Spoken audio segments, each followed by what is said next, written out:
ดีครับเพื่อนวันนี้ผมพามาดู Isuzu 1.9ช่างกล้าไม่ได้ทำแต่โตโยต้าครับทำทุกรุ่นมาดูคันแรกครับคันนี้ทำอะไรคันนี้ก็มีคันนี้มาเพิ่มเติมเทอร์โบครับผมแล้วใส่เป็นโบตรงรุ่นของเฟกแล้วนี่ครับคันนี้ก็เครื่อง Isuzu อีกเหมือนกัน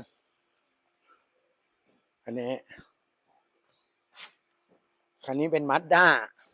แต่เครื่อง 1.9ครับผมอันนี้ก็เทอร์โบอีกเหมือนกันเพิ่มเติมแล้วก็มีการจูนเก็บรายละเอียดส่วนรถบ้านเราก็รับทำนะครับอย่างรถใช้งานทั่วไปรถแม่บ้านอย่างเงี้ยวีออสคันนี้ก็คือเกียร์คาร์ดคันนี้เป็นคาร์ดคันนี้มีเกียร์กระปุก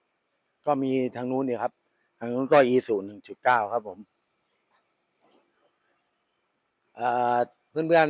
ๆรถมีปัญหาหรืออยากแต่งอยากให้เซอร์วิสมาหาช่างกล้าเลยครับทักทายทักสอบถามได้ครับปรึกษาได้ช่างกล้าจัดให้